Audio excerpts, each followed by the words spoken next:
Mesdames et messieurs, merci tout d'abord à M. Arpuis d'avoir accepté de venir évoquer l'Europe. Nous tous aujourd'hui à Cran, journée européenne commémorant la déclaration Schuman du 9 mai 1950. Nous en sommes très honorés et comblés. Tellement décriée ces derniers temps, l'Union européenne est plus que jamais dans le cœur de chacun de nous, et tout particulièrement à Cran. En effet, la célébration des anniversaires de nos jumelages, 40 ans avec Okehampton, Royaume-Uni, 20 ans avec Nuremberg, l'Allemagne, et 7 ans avec Iska, Hongrie, conforte cette démarche d'Union européenne et nous permet de grandir ensemble dans celle-ci.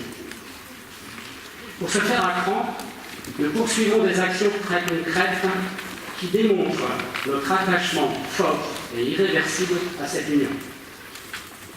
Je vais passer la parole maintenant aux représentants de nos comités respectifs qui vont vous présenter les grandes lignes de notre projet anniversaire. On peut commencer éventuellement par le CNE. Nous avons mis en place, on a repris le CNE qui est en stand-by pendant plusieurs années. Donc le CNE cette année, on a mis 2 commissions en place, dont l'Europe, une commission Europe, commission Solidarité. Donc l'Europe, nous avons eu des enfants très, disons, partie prenante dans le projet.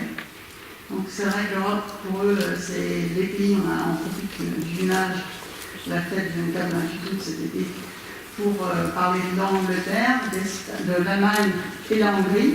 Donc on est en train en ce moment de faire des affiches qui seront mises à disposition pour la salle des textes à disposition avec tous nos petits nos enfants du CNE. Ils sont ravis de participer et j'ai content. Donc cette semaine, la cantine, le restaurant scolaire a pris aussi part au projet, puisque cette semaine c'est la semaine des repas européens. Donc aujourd'hui c'est l'Angleterre, jeudi c'est l'Allemagne et vendredi c'est la Hongrie. À ce sujet, si vous parlez les représentants des jumelage de venir avec nous, on va vendredi pour les enfants, si vous voulez participer. Donc on vous dira vendredi. Donc en collaboration avec l'État. Donc l'État vont travailler l'Europe aussi pour cette semaine.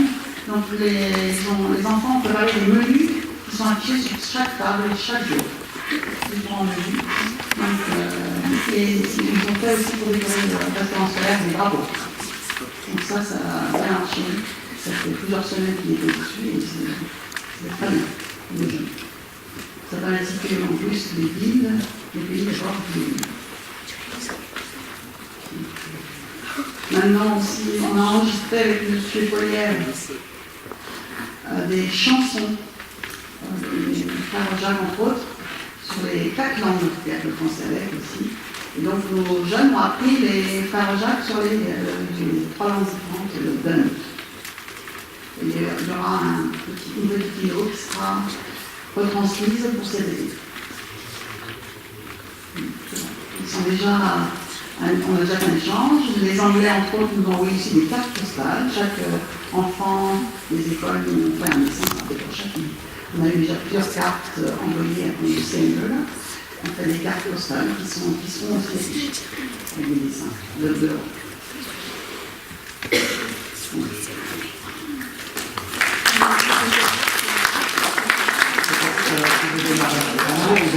On a démarré dans l'art pour l'Angleterre, à 40 ans. Donc Sylvie Garçon du jumelage Okehampton Cran, donc je suis trésorière. Bernard Guillet, je suis membre de l'association. Je ne suis plus dans le bureau. Mon épouse a été présidente pendant 10 ans. Voilà, j'ai laissé la place à maintenant Fabienne Gérard, qui est excusée aujourd'hui par ses travail, donc elle ne peut pas être parmi nous. Donc le comité anglais existe depuis 40 ans, donc c'est pourquoi nous fêtons le 40e anniversaire aujourd'hui. Il a été créé par Madame Béguet-Bouillant et M. Begati, qui était le maire à l'époque. Okehampton est une ville qui est située donc dans le sud-ouest de l'Angleterre, Donc en bas à gauche, dans la cornouaille, exactement le Devon. Il y a une grosse ville à côté qui s'appelle Exeter. Et Oakland est une ville qui est d'une importance à peu près égale à celle du Cran. Nos échanges ont lieu chaque année au mois d'août. Donc une année, les Français vont en Angleterre et l'année d'après, c'est les Anglais qui viennent à Cran. Les échanges durent environ 3 ou 4 jours. Alors une des particularités d'aller en Angleterre, c'est qu'il faut prendre le bateau. Alors c'est toute une aventure à chaque fois. On a eu des périodes où la mer était un peu agitée, donc ça rendait le voyage un petit peu plus épique.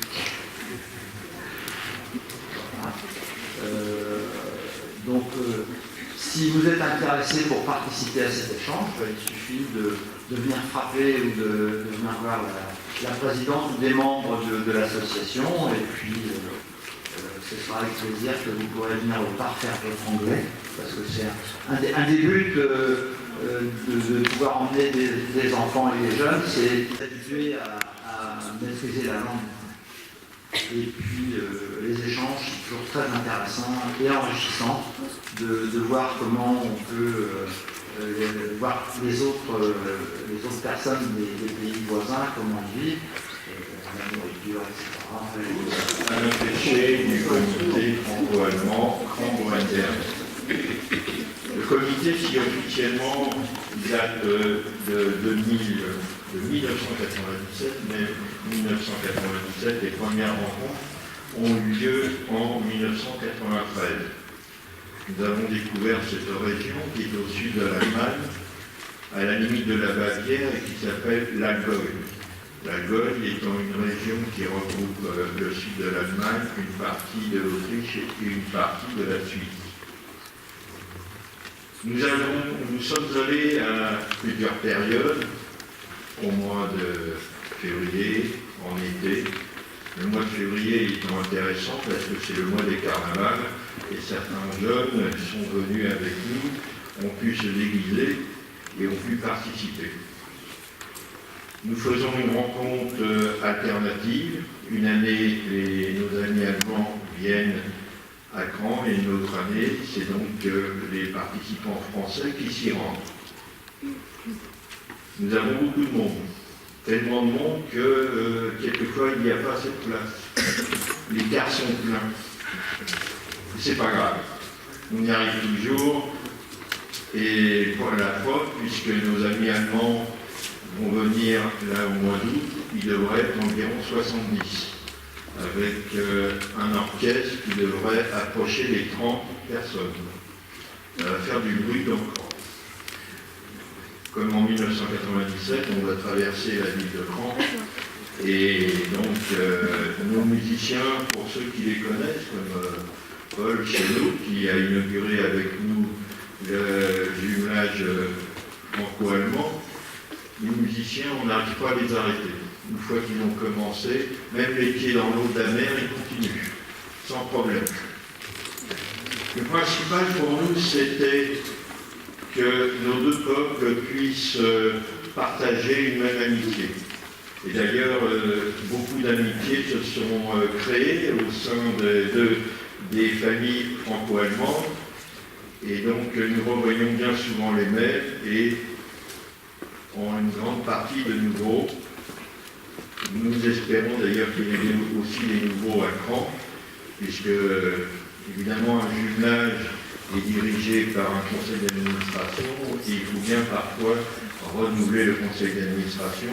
Vous les jeunes, j'espère que vous pourrez venir participer à nos différents jumelages, il y en a 3 à Cran, et que ultérieurement vous pourrez venir nous remplacer et faire la fête avec nous, créer de nouvelles ambiances et de nouvelles amitiés.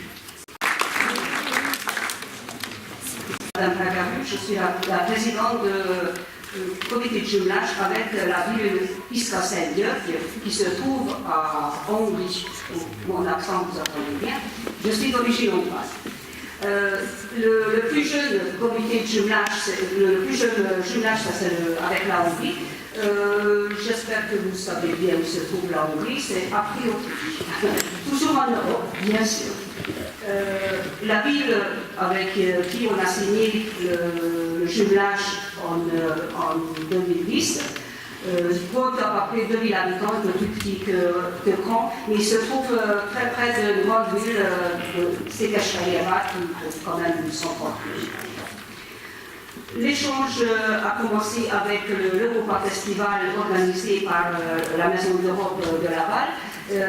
Il y a un groupe folklorique très important à Istasnaïeux, que presque chaque fois quand ils viennent à Caen, ils nous font monter leur culture et la danse folklorique. Cette fois aussi, quand ils vont venir en août, ils viennent 47, parmi eux 30 jeunes qui vont nous présenter la danse folklorique hongroise. Au niveau d'échange, il y a l'échange au niveau des jeunes. Par contre, ce n'est pas avec le comité, mais nous, par ailleurs, on va appeler Projet Jeunes, l'association de la jeunesse, qui prend en charge l'échange entre nos jeunes.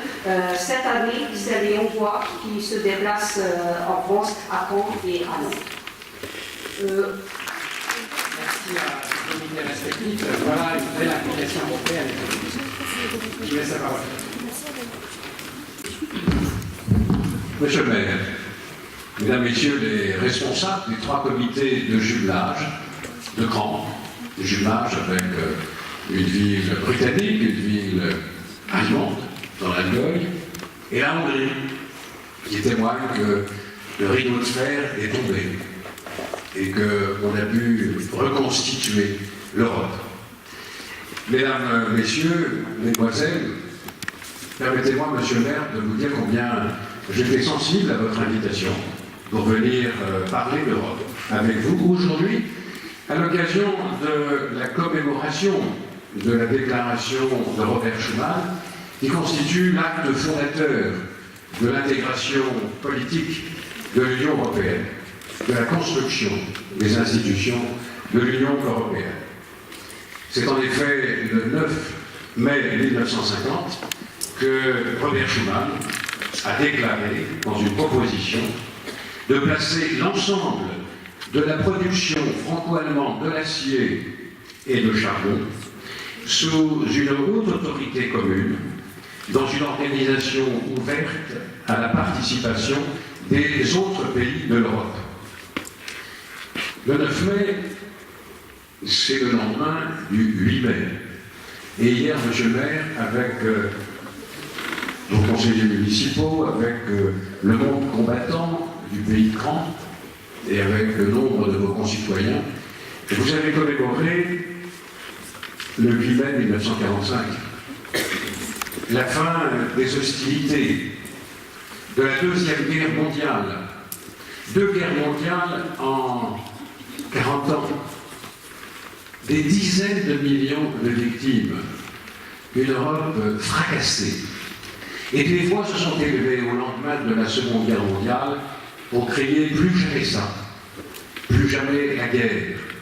Parce que les nationalismes entre les États membres de l'Union européenne, les États de l'Union européenne, s'étaient exacerbés et avaient abouti à des hostilités. Alors qu'à la fin du XIXe siècle, l'Europe dominait le monde au travers des colonies des différents pays européens.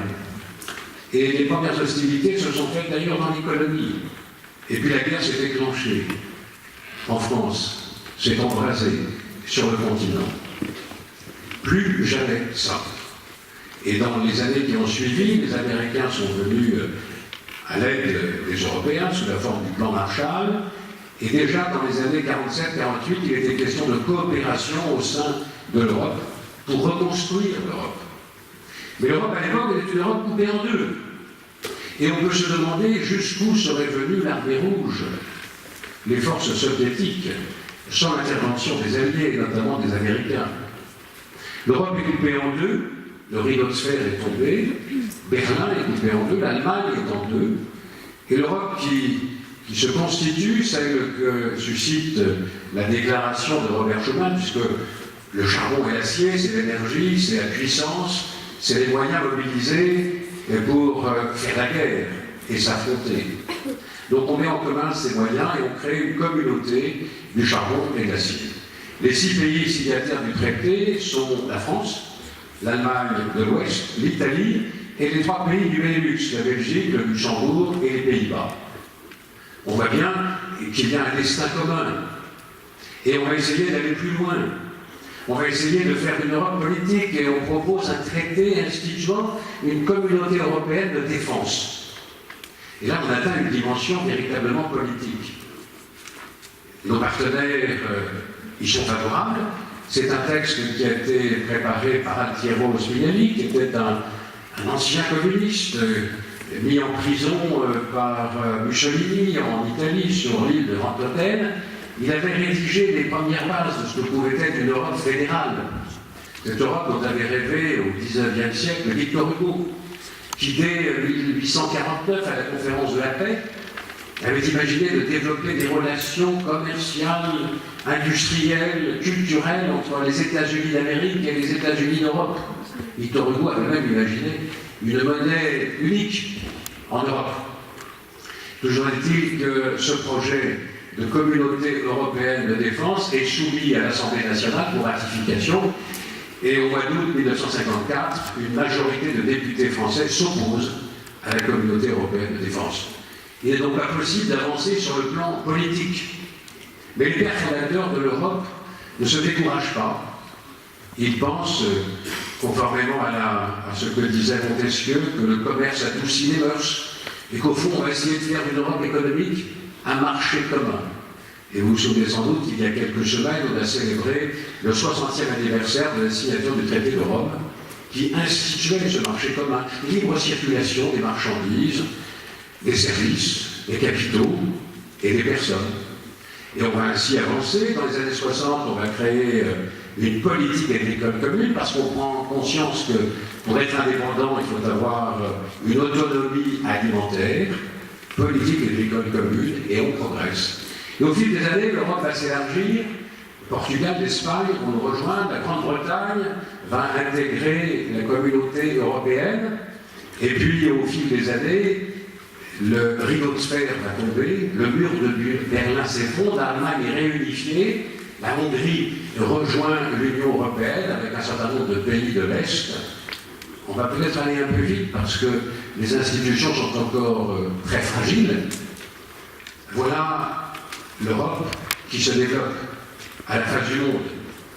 On a autant de monnaies que de pays constituant cette Union européenne. On veut faire un marché unique, on supprime les frontières entre les différents pays pour faciliter les échanges. Mais lorsqu'il y a autant de monnaies que de pays, la parité entre les monnaies, la valeur du Deutschmark allemand par rapport au franc français ou par rapport à la livre britannique, ces parités peuvent varier du jour au lendemain. Et lorsqu'il y a une instabilité dans ces parités, c'est très difficile d'avoir un marché unique. Et à la fin des années 80, au début des années 90, on avait ce qu'on appelle des dévaluations compétitives qui brisaient la croissance économique et qui développaient le chômage. Comment mettre un terme à cette instabilité monétaire avec une monnaie unique? Et c'est dans ce contexte qu'a été signé un premier projet de traité, le traité de Maastricht, qui disait qu'on allait créer une union économique et monétaire, qu'on allait se doter d'une monnaie unique, et que les pays qui voudraient échanger leur monnaie nationale contre cette monnaie européenne unique devraient respecter un certain nombre de principes, équilibrer leur compte public, veiller à ce que les dépenses correspondent aux recettes, veiller à ce que l'endettement ne soit pas excessif, pas plus de 60% du produit intérieur brut. Et voilà comment on s'est engagé sur le chemin de la monnaie unique. Mais quand on partage une monnaie, on partage ce qu'on appelle un élément de souveraineté nationale. Et quand on partage un élément de souveraineté nationale, il faut l'assumer et avoir des institutions correspondantes. On aurait dû à l'époque sans doute créer un gouvernement économique, financier, budgétaire, ce qu'on n'a pas fait parce que les Allemands se méfiaient. Ils pensaient que si on créait un gouvernement économique et financier et budgétaire, peut-être que certains pays du sud de l'Europe, ce qu'on appelle le club méditerranéen, l'Italie, l'Espagne, le Portugal et la France, auraient une petite tendance à se laisser aller à la dépense publique et au déficit et à l'endettement, et donc à l'inflation. Parce que quand on émet de la monnaie ainsi, au-delà de ce qu'est la croissance, on fait de l'inflation, les prix augmentent. Et les Allemands ne voulaient pas d'inflation, parce que les Allemands avaient connu une inflation folle dans les années 20, au lendemain de la Première Guerre mondiale. Et cette inflation folle a créé une telle instabilité en Allemagne qu'est venu au pouvoir le national-socialisme et Hitler, et que ceci a été l'apocalypse en quelque sorte. Et donc les Allemands sont définitivement vaccinés contre tout risque d'inflation. Et dans ces conditions, on a dû créer un règlement qu'on a appelé le pacte de stabilité et de croissance, règlement de copropriété. Si vous voulez la monnaie unique, pas de déficit supérieur à 3% du PIB, pas de dette supérieure à 60% du PIB, vous êtes sérieux quand vous avez la monnaie unique européenne. On est parti ainsi, on a créé une banque centrale européenne pour émettre les billets et les pièces, les euros, et on a fonctionné dans ces conditions. Mais on a vu que ceci n'était pas tout à fait satisfaisant. Et au fond, l'Europe aujourd'hui, qui a fait de grandes et belles choses, d'abord elle a assuré la paix sur le continent. Vous ne mesurez pas ce que ça représente peut-être. Nos aînés, eux, ont été confrontés à des guerres successives qui étaient des drames absolus. On est sorti de cette période et on a cette sécurité. Et aujourd'hui, la question qu'on doit se poser, c'est de savoir ce qu'on va faire de cette Europe. Car au fond, aujourd'hui, on a gardé une Europe qui est d'abord économique, financière, mais qui n'a pas avancé sur le plan social et qui est restée très en deçà sur le plan politique. On a confié peu de responsabilités politiques à l'Europe. En 1954, on a refusé l'Europe de la défense. Et aujourd'hui, l'Europe, politiquement, n'est pas vraiment pilotée. On vote un certain nombre de textes, vous connaissez sans doute les institutions, nous avons maintenant un Parlement. Depuis 1979, les députés sont élus au suffrage universel, par grande circonscription, à la proportionnelle.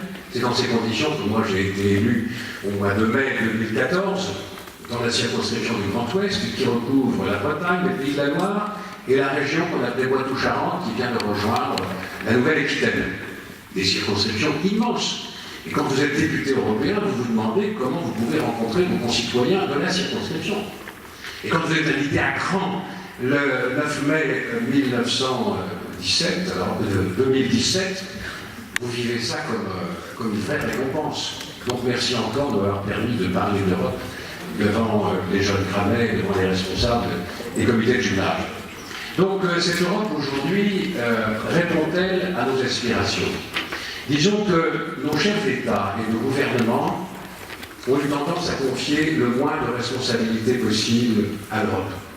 Un peu comme une intercommunalité dans laquelle les communes se disent « bon, au fond, ce serait bien de faire une intercommunalité parce qu'on peut tout régler soi-même. On va y aller parce qu'il y a peut-être un peu d'argent à récupérer. On va y aller parce que lorsqu'on se réunit sur des choses importantes, qui concernent l'Europe et qui concernent le monde, et ceci est un moment médiatique qu'il ne faut pas manquer, mais pas question de transférer de compétences. Autrement dit, l'Europe est aujourd'hui restée une addition d'égoïsmes nationaux, très largement. Vous voyez les problèmes, par exemple, des migrations. En matière migratoire, les États sont restés responsables.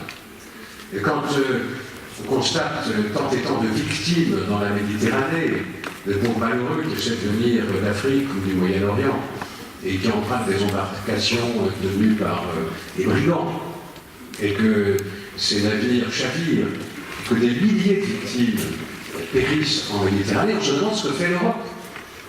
Mais l'Europe n'a pas de prérogative.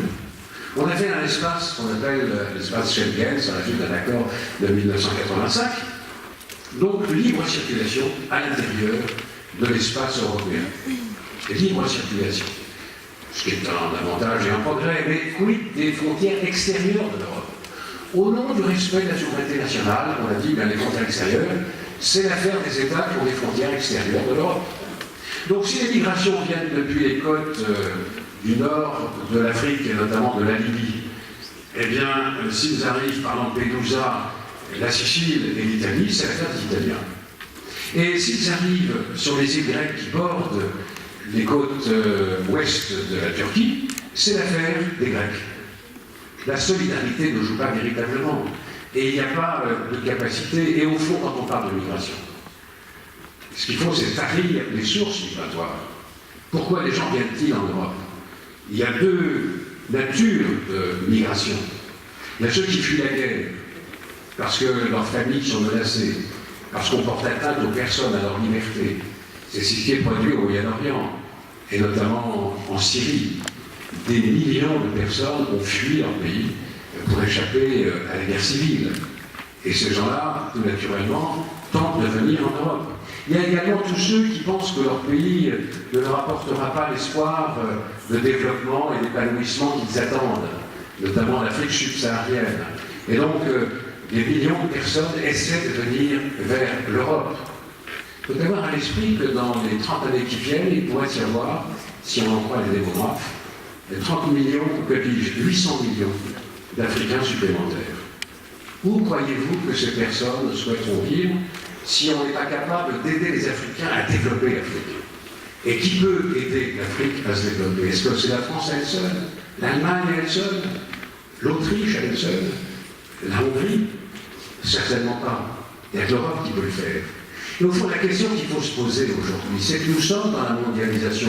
Ces dernières semaines, à l'occasion de l'élection présidentielle, on entendait beaucoup de débats sur la mondialisation. Et certains vont dire, mais au fond, il faut démondialiser. Mais la mondialisation est vieille comme le monde. Il y avait 1 milliard d'hommes sur la Terre au début du XXe siècle, 6 milliards au début du XXIe siècle. Nous sont peut-être, ceux qui sont encore là, 9 ou 10 milliards à la fin du XXIe siècle. Autrement dit, l'homme a envahi la planète. Et c'est la vocation du phénomène humain. On va pas mettre des barrières partout. Et puis on a vu se développer des moyens de transport extrêmement efficaces et qui rendent les mouvements de population faciles, sans parler du numérique et d'Internet. Vous êtes probablement en communication avec le monde entier grâce à Internet. Donc que fait-on par rapport à cette mondialisation? Cette mondialisation, elle fait peur. Elle fait peur parce qu'on vit des concurrences qui sont extrêmement vives et que le monde est devenu dangereux. Il est dangereux parce qu'il n'est pas organisé. Imaginez que se déclenche demain une crise financière comme celle qu'on a connue dans les années 2007-2008 avec le subprime. Ça pourrait être un véritable tsunami économique et social. Vous voyez les conséquences de l'altération des climats. Pour y porter remède, il faut que la démarche soit mondiale, et pas simplement française, allemande, ou hongroise, ou britannique. Donc, les migrations, je viens d'en parler. Évoquez aussi le numérique. Vous connaissez l'acronyme GAFA. Si vous ne le connaissez pas, ça veut dire Google, Apple, Facebook et Amazon. Et ça vous parle. Et ces 4 noms sont des noms de groupes d'Américains qui sont vraiment des multinationales, des sociétés qui sont dans une position de force extraordinaire. Elles sont capables d'opérer en Europe sans payer d'impôts. Parce que les Européens sont suffisamment stupides pour se concurrencer mutuellement en disant si tu viens chez moi, je t'exonérerai d'impôts et j'arrangerai ton statut fiscal. Comment se fait-il qu'il n'y ait pas de géant du numérique en Europe? Est-ce que la France, elle seule, peut le faire naître? Sûrement pas. Donc si on veut éviter, échapper à une domination impérialiste de multinationales américaines, il n'y a que l'Europe qui peut créer les conditions. Autrement dit, ce monde dangereux, ce monde qui crée des menaces, pour faire face au terrorisme mondialisé, croyez-vous qu'un pays seul peut y parvenir? Vous vous souvenez peut-être du drame du Bataclan. Le lendemain matin, l'un des assassins est arrêté en France, près de la frontière belge. Les gendarmes qui l'ont arrêté le laissent passer parce qu'ils ne savent pas ce que savent leurs collègues belges, que c'est un type extrêmement dangereux. Si les Européens communiquaient un peu mieux entre eux, s'il y avait des forces de renseignement européennes, il me semble que nous aurions une plus grande efficacité. Si on veut lutter contre les paradis fiscaux, si on veut lutter contre les migrations, il n'y a que l'Europe qui peut nous le permettre. Et si on veut organiser le monde, influencer l'organisation du monde, aucun des pays de l'Union européenne, pas plus la Hongrie que la Grande-Bretagne, que l'Allemagne, que la France, peut à eux seuls y parvenir. C'est l'Europe qui y parviendra. Donc nous avons devant nous, je crois, un vrai chantier. C'est de construire une Europe qui devienne une puissance mondiale. Et cette puissance mondiale doit nous permettre, à nous, Français, de reprendre en main notre destin. Il faut à un moment donné constater que nos chefs d'État, qui essaient de prolonger l'illusion qu'ils ont toujours en main leur prérogative de souveraineté, donnent trop souvent en spectacle leur impuissance.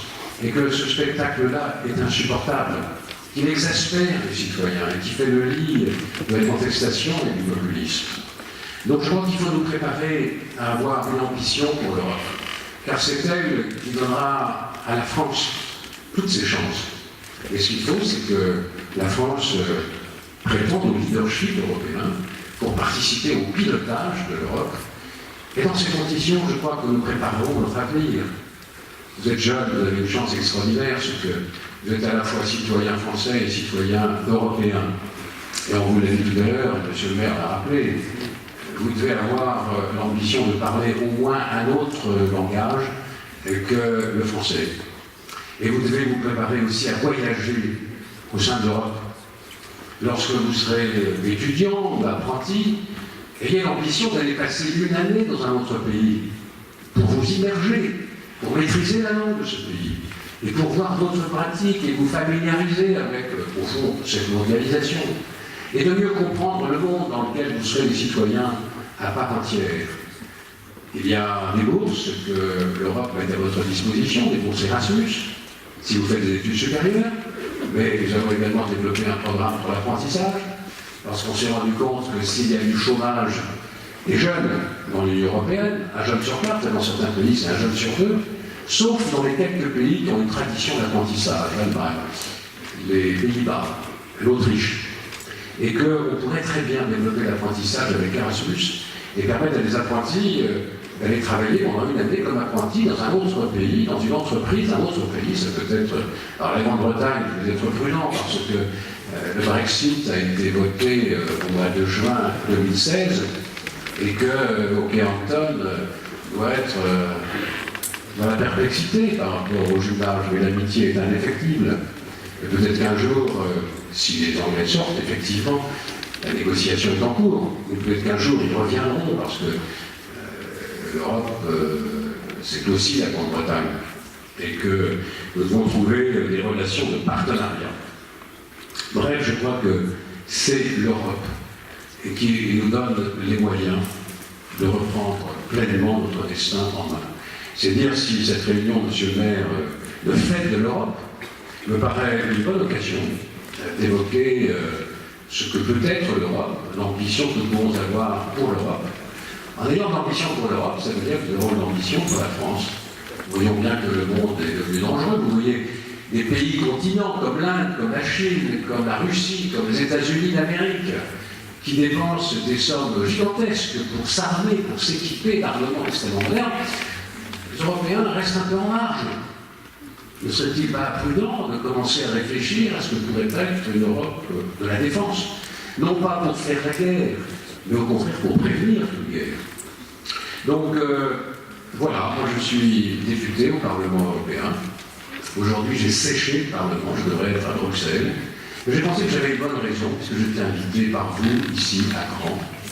Et donc, je rejoindrai Bruxelles demain matin, un député européen. Ça part le lundi matin de Château-Gontier, puisque j'habite à Château-Gontier, pour arriver 3 semaines par mois à Bruxelles et 1 semaine à Strasbourg.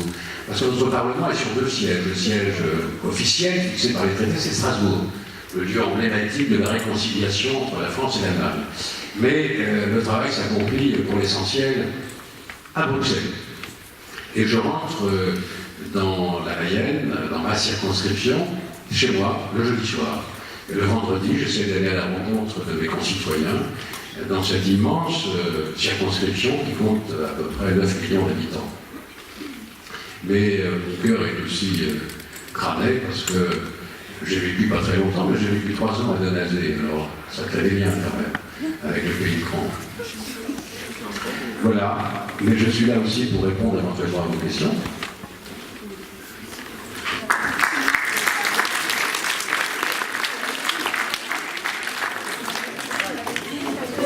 Merci, monsieur le député. majorité pour cette précision. Je pense que nos jeunes ont une question à vous poser. On va savoir que chacun et chacun s'est déjà penché sur les questions. Félicitations, remercier les professeurs qui les ont certainement préparés à ce moment d'échange. Le plus difficile, c'est de poser la première question.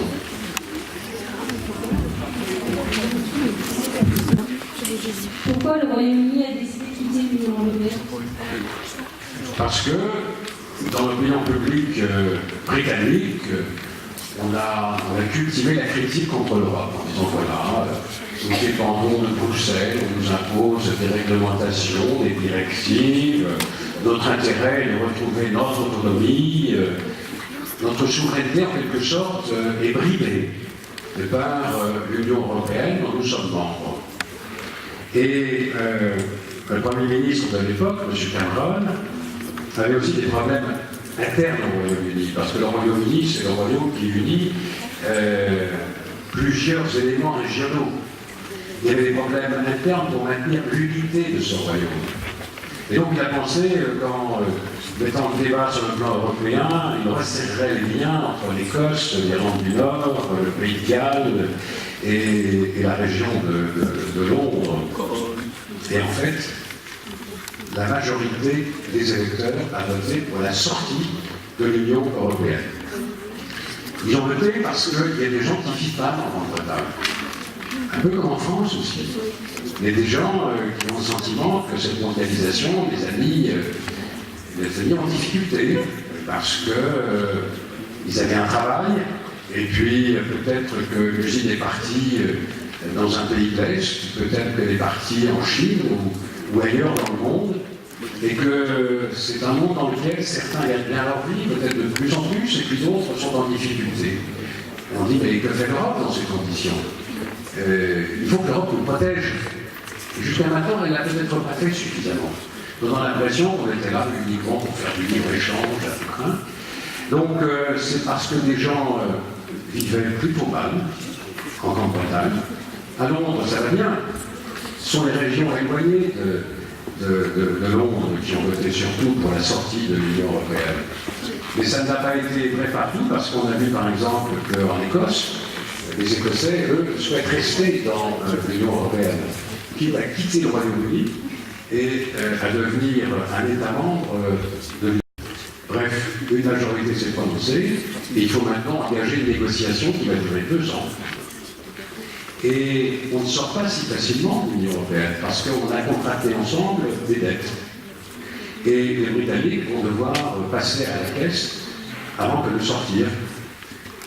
Je pense que ça pourrait coûter entre 50 et 60 milliards. Tout cela est en cours de négociation. Donc ceux qui disent qu'on peut sortir de l'Union européenne ne doivent pas oublier qu'à la sortie, il y a un ticket à payer quand même.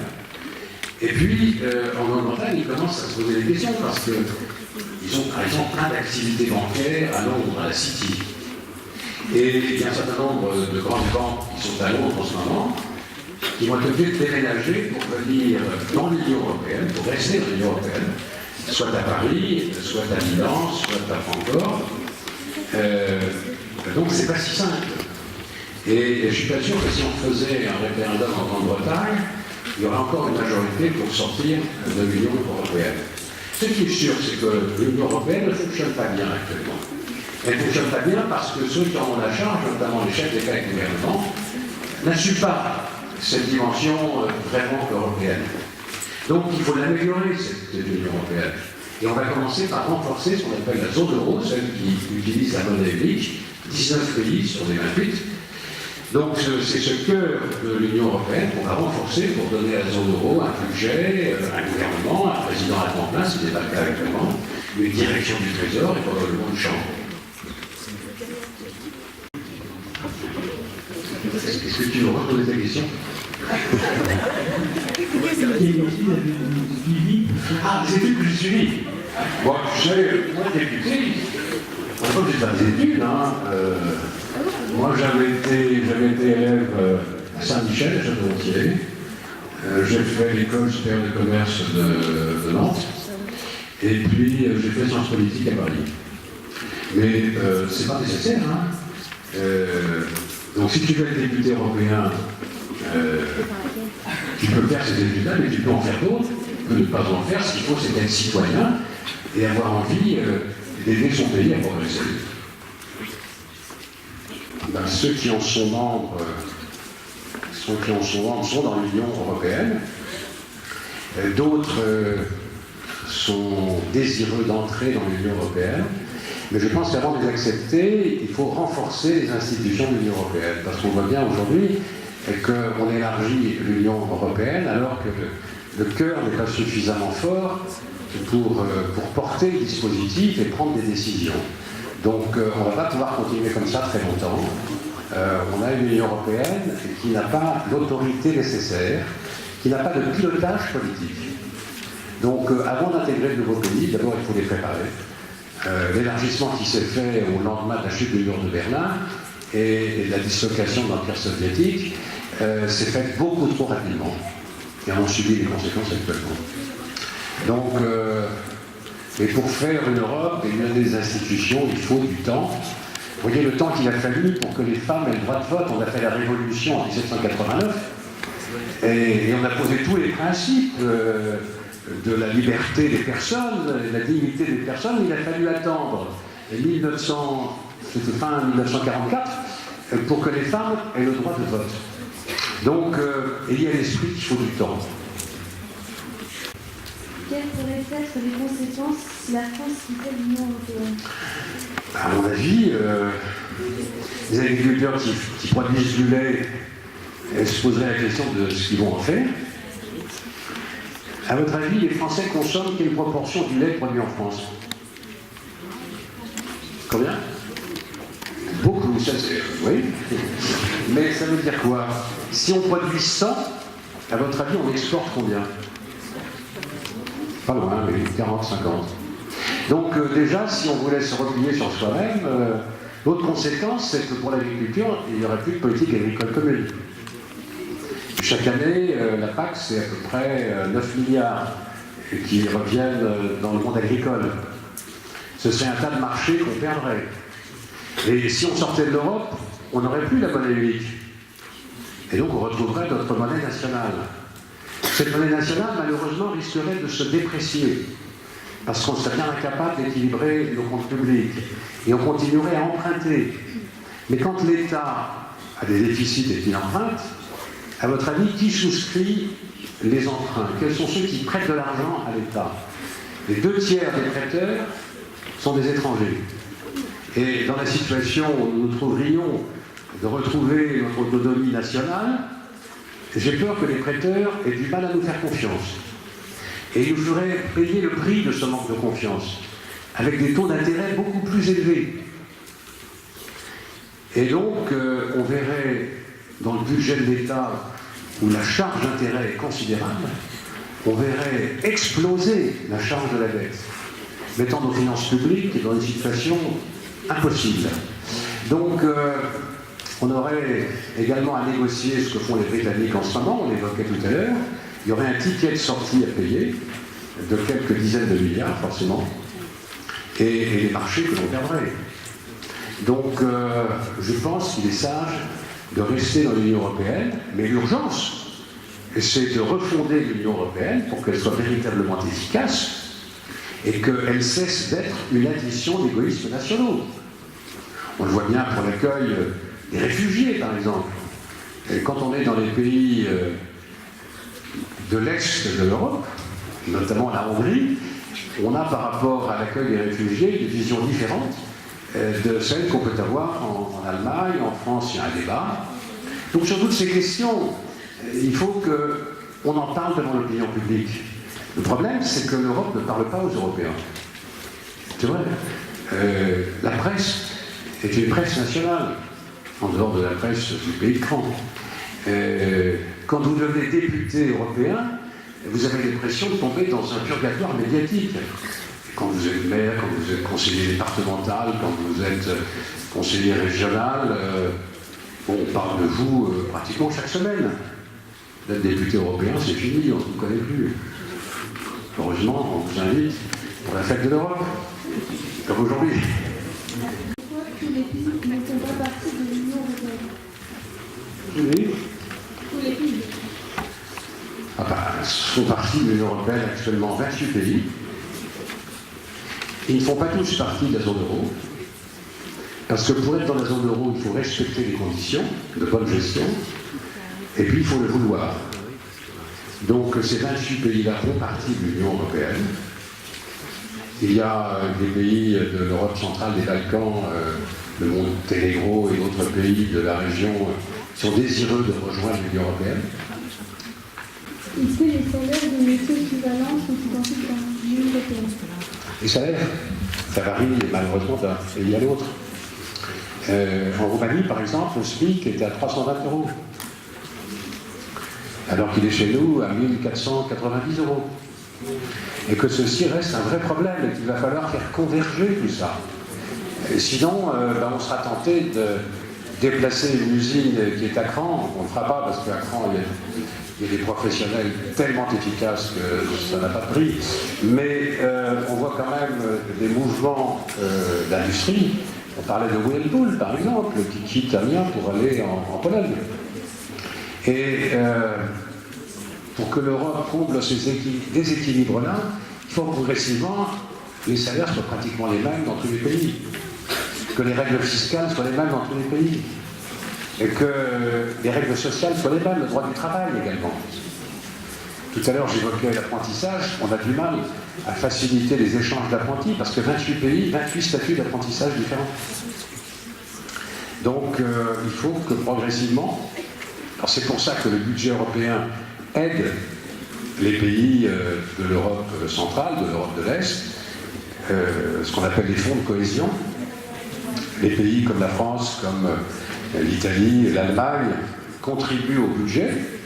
Et ça permet de verser des aides plus substantielles aux pays qui viennent de nous rejoindre pour qu'ils se développent, pour qu'ils se mettent à niveau, et que progressivement les salaires augmentent aussi. J'étais en Slovaquie l'année dernière parce que vous savez peut-être que le Conseil des ministres de l'Union européenne, tous les 6 mois, on change de président. C'est un pays, un des 28 pays qui exerce la présidence. Et pendant le deuxième semestre 2016, c'était la Slovaquie. Et j'ai vu en Slovaquie des usines Peugeot Citroën absolument immenses.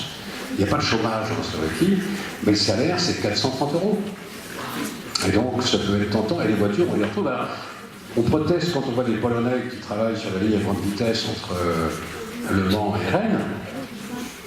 Mais est-ce que c'est différent du fait de produire des voitures en Roumanie ou en Slovaquie, et des voitures qu'on va retrouver dans les rues de Cran? C'est exactement le même phénomène. Donc, ceci nous fait obligation à nous, Français, de rechercher une réduction du coût du travail, peut-être pas en baissant le niveau de salaire, mais en évitant de mettre autant de charges sociales qui s'ajoutent au prix du travail, et de financer autrement la protection sociale. Ce que nous avons du mal à faire, et qu'il va falloir faire, que d'autres pays ont fait, et que nous tardons à faire. Impératif. Et puis, il faut aussi assurer la formation professionnelle, l'éducation, tout ça est de première importance. En tout cas, ne doutez pas de l'avenir, et vous avez la chance d'être dans d'excellents établissements scolaires, donc préparez-vous bien. L'avenir vous appartient et c'est vous qui le construirez. Avez-vous un parti politique et pour quelle raison avez-vous fait de la politique?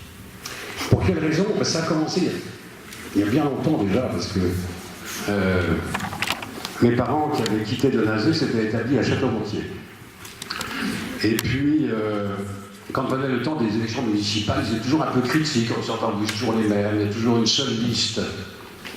Et à l'époque, je m'étais dit, au fond, ce serait bien qu'il y ait un débat à l'occasion des élections municipales et qu'il y ait plusieurs listes. Et j'avais 25 ans à l'époque, et je me suis dit, tiens, je vais être candidat au municipal. Un peu pour, comment te dire, secouer le cocotier, quoi, pour faire avancer les choses. Mes parents étaient désespérés parce qu'ils étaient marchands de volailles. Et quand on est dans le commerce, on ne fait pas de politique. Hein. Et puis on n'a pas payé les études pour faire ça, quand même. Hein. Contre toute attente, j'ai été élu à ce moment-là. Surtout mes mères de Château-Gontier à 26 ans. Et puis voilà, après j'ai été conseiller départemental, sénateur, j'étais au gouvernement. Bon, faire de la politique, c'est se mettre au service de la société pour essayer de construire l'avenir et de créer des conditions qui soient propices à l'intérêt général, qui font que chacun se sent mieux là où il est. Plus de liberté, plus de responsabilité, plus de solidarité. Voilà ce qui m'a conduit. Très franchement, je ne pensais pas faire passer tant de temps dans la politique, parce que je me disais, bon, je fais ça pendant un petit moment, et puis voilà, j'étais expert comptable à l'époque. Et j'avais créé mon cabinet, parce que quand tu fais de la politique, il faut aussi te rendre indépendant. Et si tu es condamné à rester élu, c'est pitoyable. Donc je me disais, mon métier, le jour où ça me cassera les pieds, le jour où j'aurai un problème de conscience, je claque la porte. Et bien en fait, je n'ai pas claqué. Et ça m'intéressait d'aller voir ce qui se passait au Parlement européen. Et ce que j'ai découvert m'a passionné, mais on est dans une bulle, on est trop loin des réalités du terrain. Et c'est ça qu'il faut qu'on change. Et c'est pour ça qu'on fasse bouger, il faut qu'on fasse bouger la gouvernance de l'Union européenne. Et pas seulement la gouvernance de l'Union européenne, la gouvernance au plan national aussi. Parce qu'on voit bien qu'on n'a pas complètement bien fait les choses. Et sinon les gens auraient voté autrement dans les jours qui viennent de se passer. Mais la politique, ça concerne tout le monde. Et il ne faut pas la laisser entre les mains de ce qu'on va appeler les politiciens. Il faut que tous les citoyens s'y intéressent. Et avant de voter pour un candidat, quel qu'il soit, il faut faire très attention. Il faut avoir le courage et le temps de faire vivre un débat localement et de mettre en discussion un certain nombre de projets, de problèmes, non pas pour s'opposer, mais pour essayer au contraire d'imaginer ensemble comment on peut faire mieux, comment on peut s'inspirer de meilleures pratiques et d'avancer, et de retrouver la confiance et l'enthousiasme.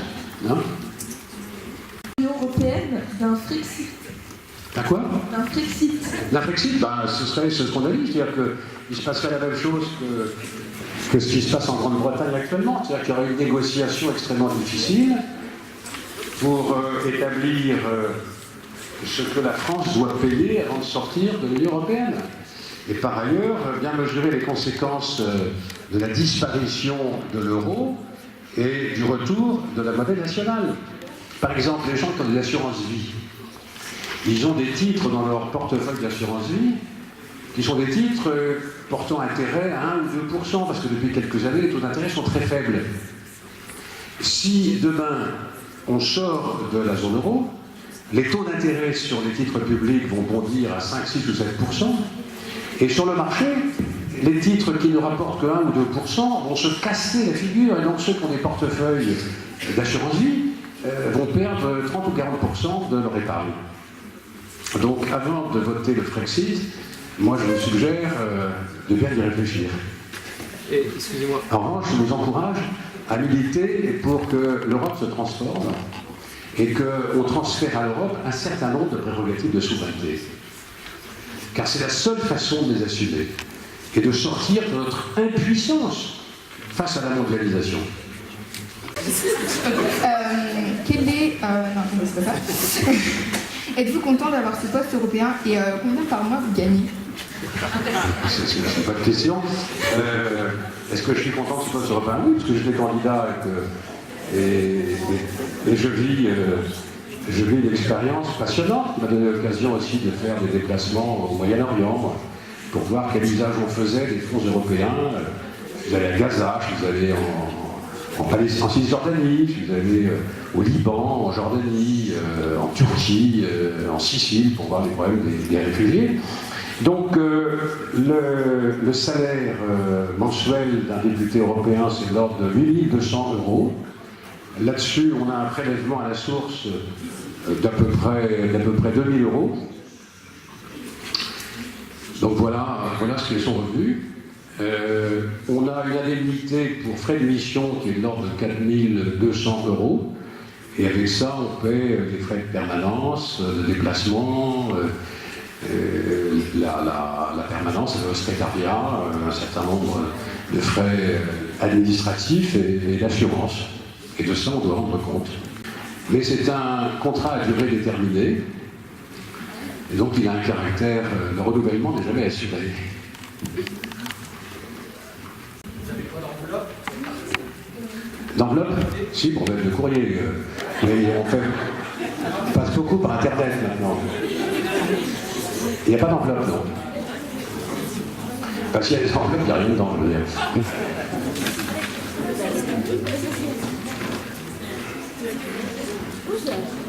Je ne sais pas à quoi vous faites référence, mais en tout cas, je peux vous dire que le Parlement européen, de ce point de vue, est assez exemplaire. Combien de députés siègent à l'Union européenne? 751. Et 74 Français. 74 qui sont élus en France. Pourquoi avez-vous choisi ce métier? Je te dis, l'intérêt général, j'ai envie d'aider mon pays à se développer, de donner la confiance, l'espoir à tous mes concitoyens, notamment aux jeunes, en leur suggérant de bien travailler à l'école et au collège et au lycée, de ne pas hésiter à s'engager dans la formation professionnelle. On peut être apprenti pas seulement pour être ouvrier, mais aussi pour être ingénieur. Un interne en médecine est un apprenti médecin, et un stagiaire dans les études notariales est un apprenti notaire. Qui d'autre? Quel est l'intérêt de rentrer dans l'Union européenne? Si on est entré dans l'Union européenne, d'abord, c'est que le fait de ne pas avoir été dans l'Union européenne a amené les États-nations au début du XXe siècle, il l'avait déjà fait à la fin du XIXe, à s'opposer dans des guerres dont les victimes étaient nombreuses. Ceci a éclaté avec la guerre de 1914, des dizaines de millions de victimes. On a si mal réglé cette guerre qu'on a préparé la guerre suivante, c'est-à-dire l'arrivée au pouvoir d'Hitler. C'est parce qu'on avait laissé les nations aller jusqu'au bout de leur égoïsme national qu'on a fini par se foutre sur la figure et déclencher ces guerres atroces. Et si au lendemain de la Seconde Guerre mondiale, on a lancé un appel pour construire l'Europe, c'est parce que des voix s'étaient élevées partout, et notamment dans le pays de Kant, pour dire plus jamais ça, plus jamais la guerre, et ses conséquences meurtrières. Donc c'est d'abord ça l'Europe, c'est la paix. Comment établir durablement la paix sur le continent européen? Et on voit bien que ça ne suffira pas maintenant, parce que la guerre, elle peut être technologique, elle peut être scientifique, elle peut être environnementale. Et que les Européens, à l'heure de la mondialisation précisément, ont intérêt à mettre en commun leurs capacités pour être plus efficaces. Et occuper une place de responsabilité, faire de l'Europe une puissance mondiale. Aujourd'hui, la France n'a pas les moyens d'être une puissance mondiale face à la Chine, face à l'Inde, face à la Russie, face aux États-Unis d'Amérique. Donc, en revanche, en mettant en commun nos capacités, puisque au plan culturel, on a les mêmes valeurs, nous sommes héritiers de la Grèce antique qui nous a légué la démocratie. Nous sommes héritiers de la démocratie chrétienne, de l'humanisme chrétien. Nous sommes héritiers du siècle des Lumières. C'est ça l'acquis européen. Et donc, arrêtons de prendre le risque de nous taper sur la figure et de susciter autant et autant de morts et de victimes. Mettons en commun nos capacités. Ça ne nous empêchera pas de garder notre identité nationale. Mais au moins, nous prendrons en main notre destin. C'est ça l'intérêt de l'Europe. Alors, il faut aussi que l'on simplifie nos règles, qu'on ne passe pas son temps à faire des règles sur les moindres détails de la vie, que l'Europe cesse de s'occuper des petites choses et un peu plus des grandes choses. Non, pas de démocratie, de diplomatie commune européenne, ce qui est un vrai sujet. Regardez comment les Européens sont allés disperser auprès des Américains en Irak en 2003. Certains Européens. D'autres Européens, dont la France, ils sont allés en Libye et en Syrie en 2011, au moment des printemps arabes, sans doute pour de bonnes raisons. Mais on n'est pas allé jusqu'au bout. On a déclenché, on a allumé la mèche qui a fait disparaître l'État en Libye et qui a déclenché la guerre civile en Syrie. Et on s'est retiré. Et c'est ça qui a généré les migrations si nombreuses. Donc nous avons une responsabilité collective. On est les premiers donateurs d'aide publique en Palestine. Mais dès qu'il y a une conférence de la paix, l'Europe n'existe pas. Elle n'est pas autour de la table. Eh bien, il faudrait corriger ces insuffisances-là, en se faisant confiance mutuellement. Et donc, d'essayer de susciter le mouvement entre ceux des Européens qui ont envie de bouger. Et le couple qui, jusqu'à maintenant, a vraiment tiré l'Europe, c'est le couple franco-allemand. Donc il y a une confiance à rétablir entre la France et l'Allemagne pour aller de l'avant. Et la France peut prétendre à donner des impulsions, des orientations et des décisions. Mais pour le faire, il faut être exemplaire. Et donc il y a l'urgence à ce que la France fasse les réformes qui jusqu'à maintenant ont été trop souvent ajournées. Pour être en capacité de se faire entendre, il ne faut pas être à la traîne. Et on y arrivera. Que pensez-vous de la situation agricole en France?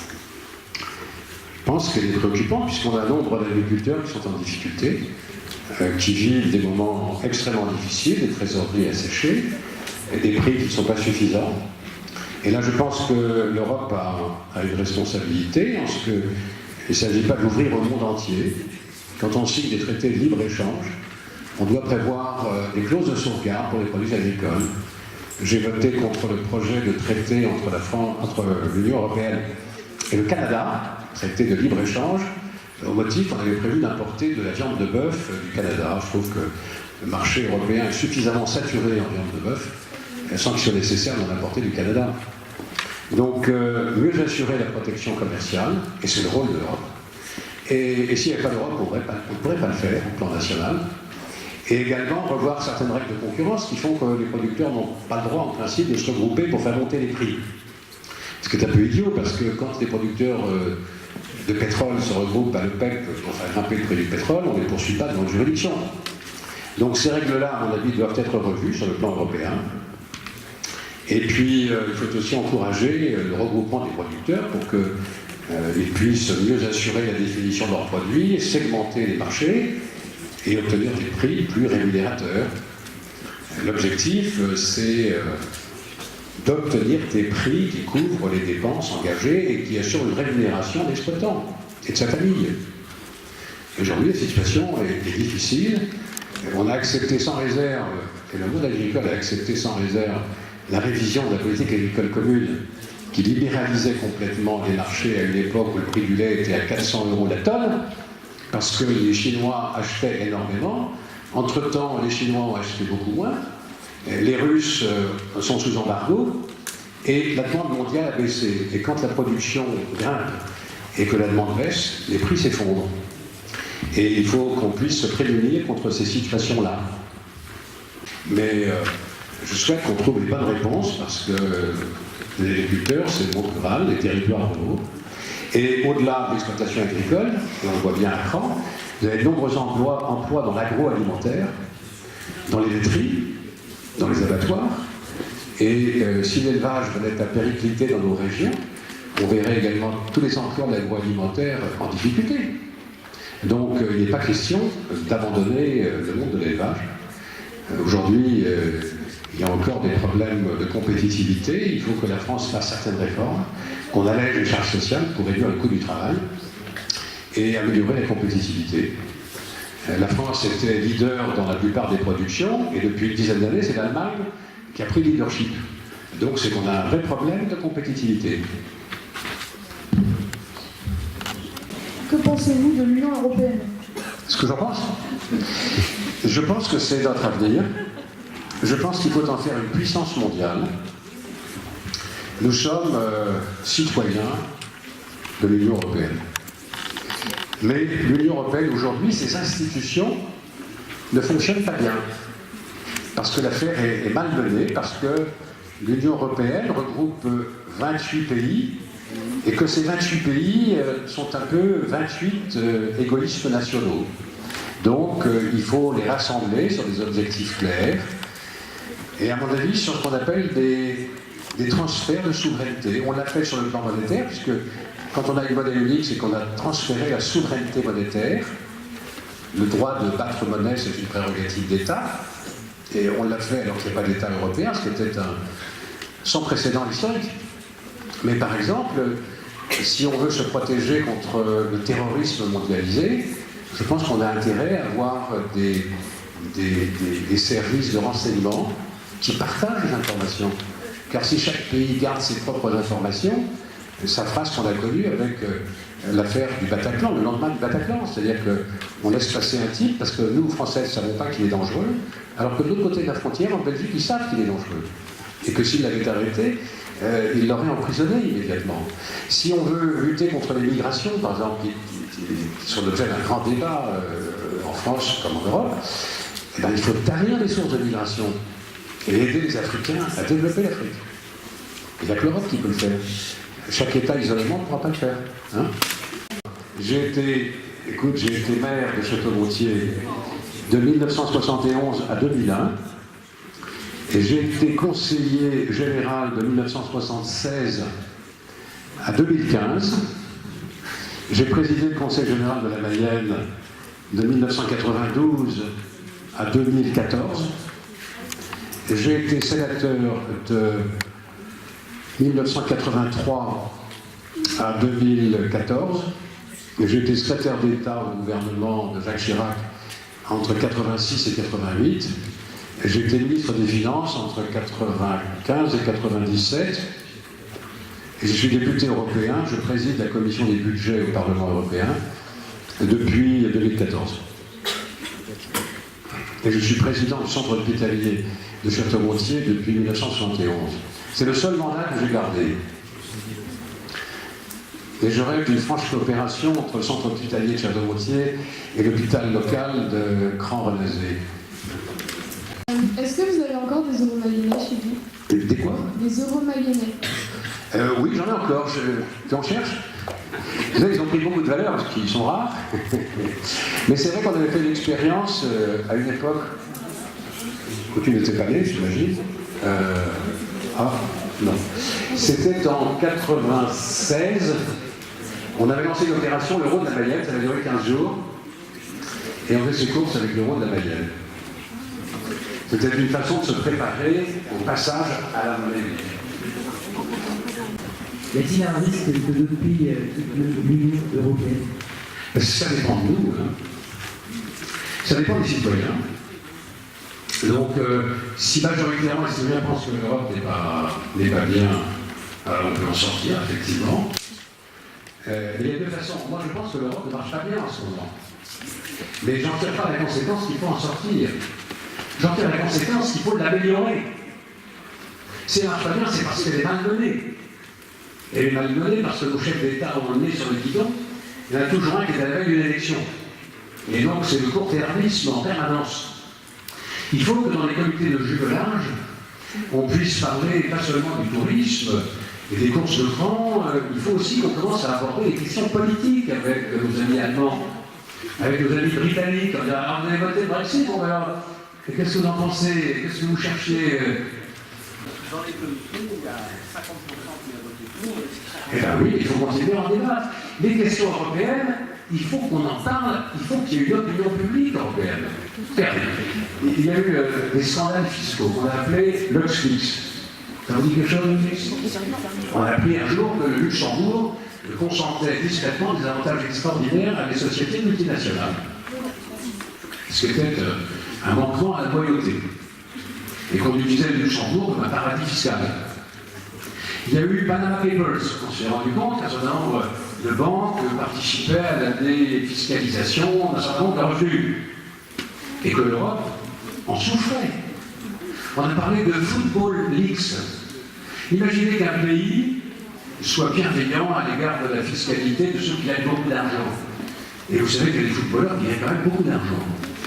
Eh bien, ils sont tentés, les footballeurs, les meilleurs, les mieux payés, d'aller dans ce pays où on gagne beaucoup d'argent. Et si par ailleurs dans ce pays on les laisse partir, mettre en fric à Panama ou je ne sais pas où, ça veut dire qu'on va concentrer sur des critères qui n'ont rien à voir avec le sport, mais à la fiscalité des équipes Et on va fausser les compétitions, puisqu'on aura pour des raisons fiscales concentré les gagnants sur un pays plutôt qu'un autre. Donc ces questions fiscales vont faire l'objet d'un débat public devant l'opinion publique européenne. C'est pas ça qui s'est passé. Les ministres des Finances se sont retrouvés un vendredi du mois de juin 2016 à Bruxelles, et au terme d'une réunion, ils ont dit voilà, on va passer un accord pour lutter contre l'évitement d'impôts. Comme quoi, on va régler ces problèmes-là. En fait, ils n'ont rien réglé du tout. Mais si on en avait parlé dans l'opinion publique, peut-être que l'opinion publique aurait dit au chef d'État et de gouvernement, changez vos attitudes, mettez de l'ordre dans vos pratiques fiscales pour faire cesser ces situations scandaleuses. Donc, pour moi, il n'est pas question de sortir de l'Union européenne, il est en revanche urgent de donner à l'Europe une capacité de décision pour qu'elle devienne enfin une puissance mondiale. Qu'on commence à avancer dans le sens d'une Europe militaire, non pas pour faire la guerre, mais pour se protéger contre d'éventuelles agressions. Si vous étiez dans les pays baltes, avec la propagande que font les autorités russes, il y a beaucoup de russophones dans les pays baltes, eh bien, les Baltes ont peur de ce qui se passe dans les pays baltes, ce qui est arrivé en Crimée et à l'est de l'Ukraine. Et croyez-vous que si les Russes occupaient l'Estonie, la Lettonie ou la Lituanie, les Européens réagiraient? Il y aurait des déclarations solennelles condamnant les autorités russes, mais il ne se passerait rien. Mais en quoi vous laissez l'impérialisme russe se développer à sa guise? Ayez de la lucidité, interrogez-vous sur les menaces qui nous affectent et tirez-en des conséquences. C'est ça aussi faire la politique. Et réjouissez-vous d'avoir des professeurs qui vous préparent à des réflexions sur le futur. Vraiment hommage à vos professeurs qui vous ont aidé à préparer ce questionnement. Aidés en cela par les comités d'âge, bien sûr. Que pensez-vous de la situation économique en France? Elle est insatisfaisante. Ça va un petit peu mieux, mais il y a encore énormément de chômeurs, énormément de jeunes qui sont en attente d'emploi. C'est un jeune sur quatre, pratiquement. Cette situation n'est pas tolérable. Il faut assurer le plein emploi. Et il faut se demander si nos lois facilitent le plein emploi ou si au contraire elles créent des blocages. Dans des lois que nous n'avons pas eu le courage de réformer, et qu'il faut faire bouger. Il faut réduire nos dépenses publiques, il faut équilibrer nos comptes publics. Il faut donner plus de liberté aux collectivités locales. Parce que plus on est libre, plus on est responsable. Aimer maintenant à notre pays, l'Union européenne comme l'Allemagne. Les importations, il faut veiller à ce que les conditions de production soient à peu près les mêmes partout, faute de quoi on a des concurrences déloyales. Donc dans ces domaines, d'abord, mettre un cordon sanitaire autour de l'Union européenne, et à l'intérieur, essayer de créer des conditions qui soient des conditions de saine concurrence, c'est-à-dire que les opérateurs ont les mêmes règles à respecter. Les mêmes niveaux de salaire, les mêmes niveaux de charges sociales, les mêmes contraintes sanitaires. En Europe, est-ce que certains emplois de fonctionnaires seront supprimés en France?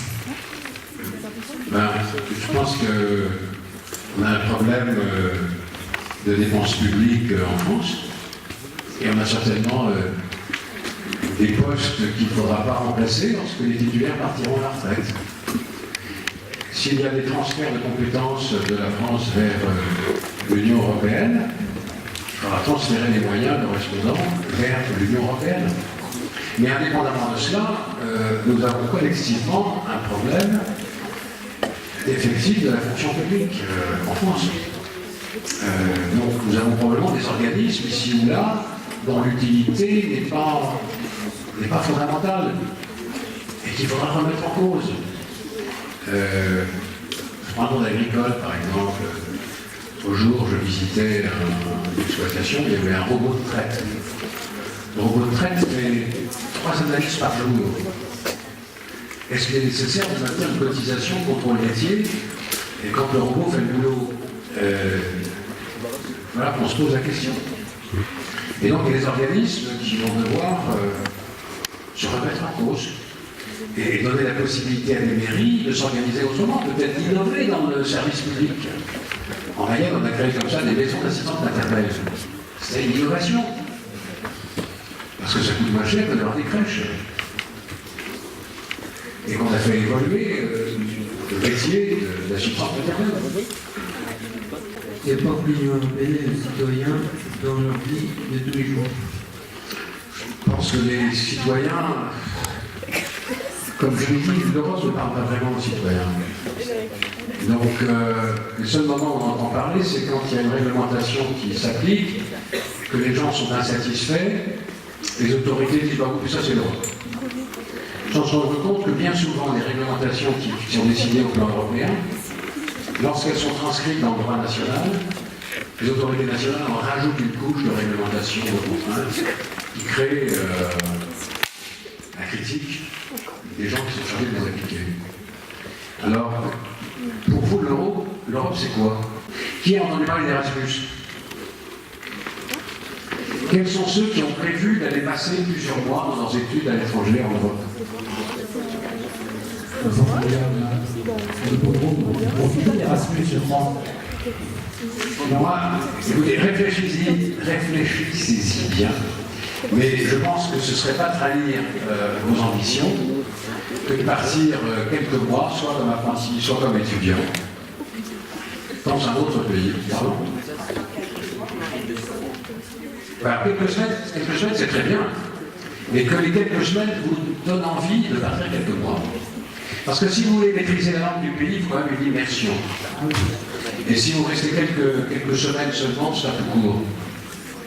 En revanche, si vous pouvez rester une année, ça vous donne une autre vision du monde.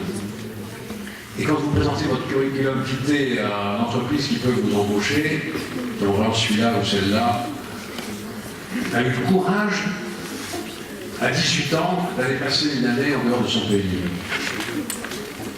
Je crois que les premières, vraiment l'affaire avec le troisième, je crois, l'affaire de Bobo, les premières bénéficient d'Erasmus. Ils font tous les ans, donc un séjour en Allemagne. Je crois que c'est raconté à chaque assemblée générale. Est-ce qu'il y a un professeur qui veut...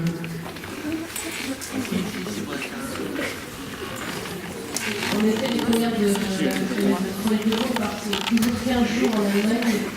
Ils ont soutenu d'ailleurs dimanche en Allemagne pour les premières. C'est au bénéfice de l'Erasmus. C'est très bien. C'est très bien et je vous encourage à vous féliciter parce que c'est une contrainte pour les professeurs. Et oui, l'itinérance. On a pris la décision de supprimer la tarification qui faisait que quand vous changiez de pays, vos frais de téléphone augmentaient. Ça c'est terminé, c'est grâce à l'Europe. Tout à l'heure, vous avez parlé des étudiants qui vivaient dans d'autres pays. Mais par rapport au Brexit, qu'est-ce que ce seraient les conséquences en fait, pour les étudiants étrangers? Par rapport au Brexit.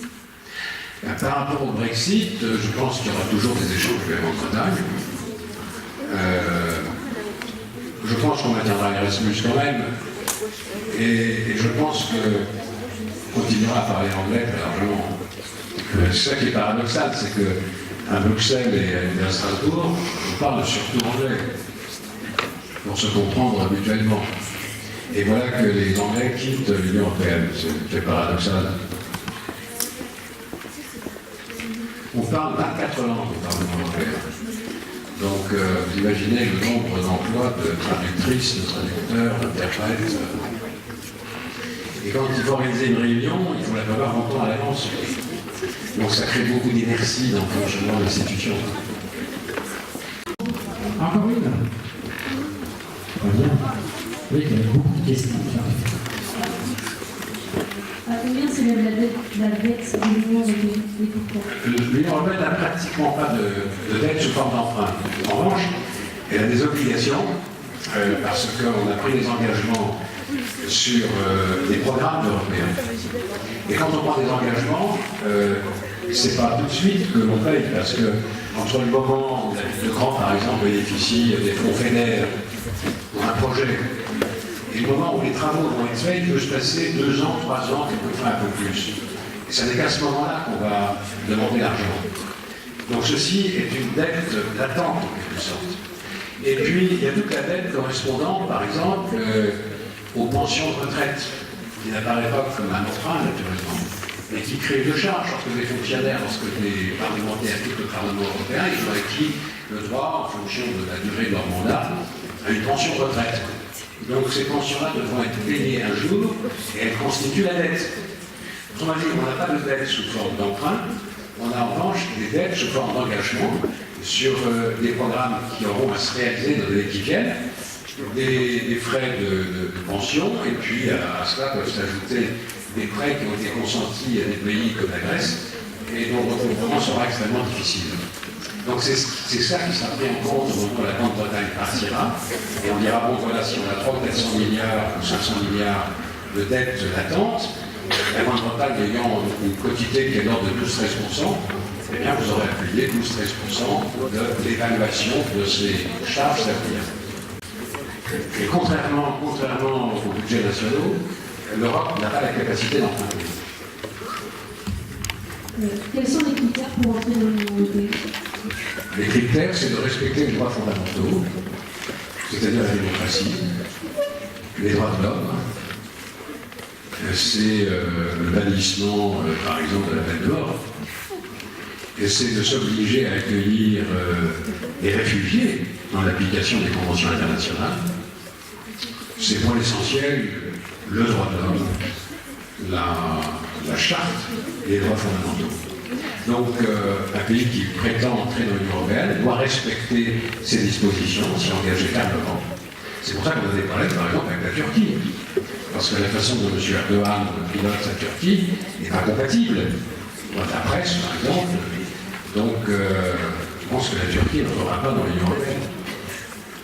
Monsieur Arnaud, je prends la parole pour un petit peu vous expliquer ce que nous avons rencontré dans un âme et qui m'a fait dire la première fois que je suis un peu trop. Nous avons visité des écoles d'apprentissage, des usines comme l'hiver des PSL. Et dans toutes ces écoles, il y a des apprentissages. Des apprentis qui, pendant 3-4 ans, qui montent au fur et à mesure de niveau. Et quand vous voyez tout le pliage sous la main, quand vous voyez toute l'expérience qu'ils peuvent acquérir, je peux vous dire, je me répète encore, que je suis pour tout. L'avantage aussi, c'est que sur tous ces élèves qui sont à peu près une centaine par usine, la plupart du temps, ils ont tous un poste. C'est quand même intéressant, j'espère qu'un jour en France, on arrivera à se mettre.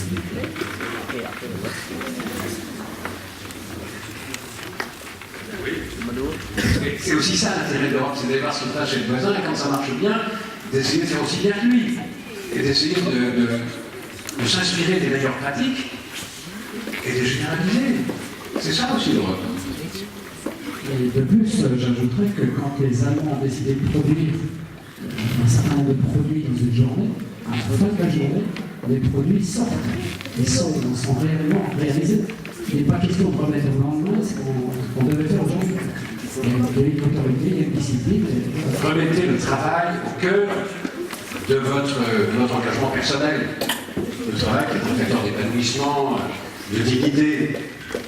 Ayez envie de travailler et que l'on crée des conditions pour que vous soyez heureux de travailler. On s'en sortira pas autrement.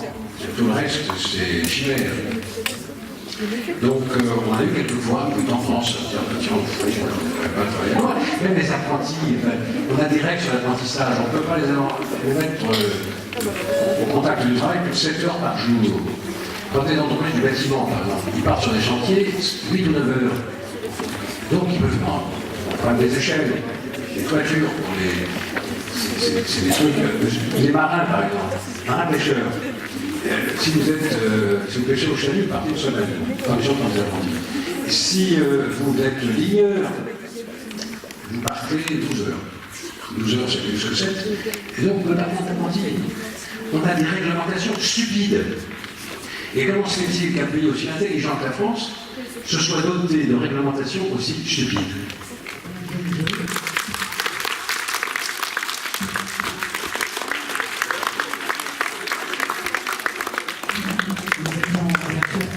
convaincu de l'Europe, mais cette fois c'est plus que convaincu. Voilà. Merci encore, chers filles, c'était très gentil à vous de nous présenter devant le jeunes et d'avoir répondu voilà, si gentiment.